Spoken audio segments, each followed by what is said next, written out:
What's up, ladies and gentlemen? Troy Thompson here with the 30-day flip phone challenge. Break out my flip phone. There this bad boy is.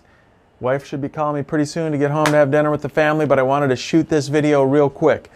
One of my pet peeves is how people are constantly posting about their vacations on social. You generally don't take your desktop, laptop, iPad on most vacations. I'm guessing some people out there do. Either way, let's say you're in Boston, for example. That's where my wife and I are going here in the next 2 weeks. So this, a month ago, if I had gone to Boston, I would have brought my smartphone. And yes, I'm guilty. I probably would have taken pictures and posted them to social of our dinners, of cool things, cool parks, cool festivals we're going to be going to. Whatever I think people might be interested in seeing. But here's the dirty little secret. Most people really don't care about your vacations, folks. And it's okay to take pictures on vacations. In fact, you can buy nice cameras these days for $100 that have the same quality as the camera in your cell phone. The issue, though, when you bring your smartphone on vacations is you not only take the pictures and take the selfies, but you post them. And when you post them, that triggers something in your brain.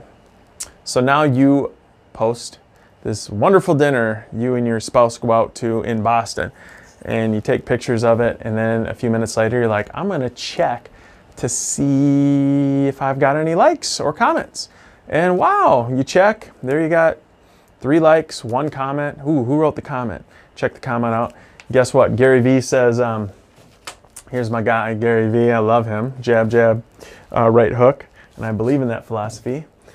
But he says you have to comment about every person that comments as a way of showing respect to them, because they had they gave you the time to comment on what you posted. So basically you do that, then you might see a cat video, and then you're like off on another rabbit trail, and you're in the meanwhile your spouse is right there enjoying the meal with you, or hoping you got off your phone so you could talk and really suck in the experience of what you're doing. That's the whole issue, that you take the pictures, but then it's the social behind it. So, and then maybe a couple other 5, 6, 10 apps go off. So you're like checking this app and that app. Oh, what happened here? What happened to my security system? What happened? How many steps did I get in today? Oh man, this phone is like blowing up. I got to check all this stuff. Do you really have to? No, you don't. And it's not your fault. You're just trained, like Silicon Valley wants to do. They want to train us to be attached to our devices.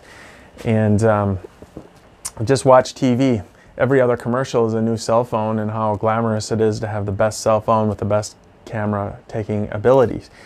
So after you check your phone for, let's say, 5-10 minutes at dinner, then you go back to eating, and you're like, I'm going to put this thing away. It's annoying. So you put it away, and then maybe 5-10 minutes later, you're like, I'm just going to take a quick peek. Well, you only got 1 more like. And then you're thinking, why? Well, that's what Silicon Valley likes to do. It's called variable positive reward system. I think Tristan Davis came up with that.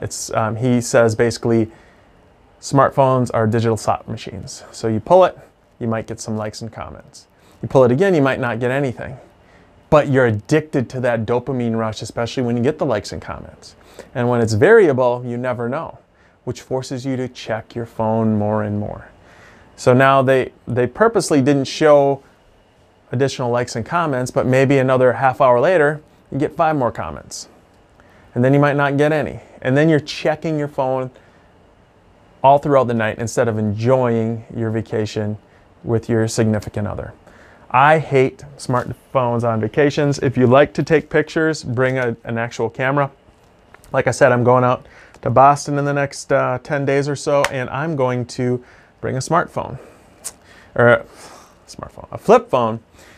How are we going to get Uber? I don't know. It's going to be an adventure. How are we going to look up restaurants? It's going to be an adventure. Maybe we'll ask people to give us recommendations instead of going to TripAdvisor or whatever people do these days. It's going to be fun. It's definitely going to be a test. And then the day after I get back from Boston, I have a Vikings game. And guess what? The Vikings, they don't allow you to print out tickets. So basically you have to use your smartphone for the tickets. This won't work with their app. You got to use an app to get the tickets, basically. That's how the Vikings do it. So that's going to be an adventure too. I bet you there's a way to get into the game without your smartphone. I still do not know how to do that, but it's all part of the adventure. It's all part of the experience, deepening that bond. Just to kind of go back, I was off on a rabbit trail. Vacationing, leave the smartphone at home, bring yourself a digital camera, go on an adventure. Thanks, guys.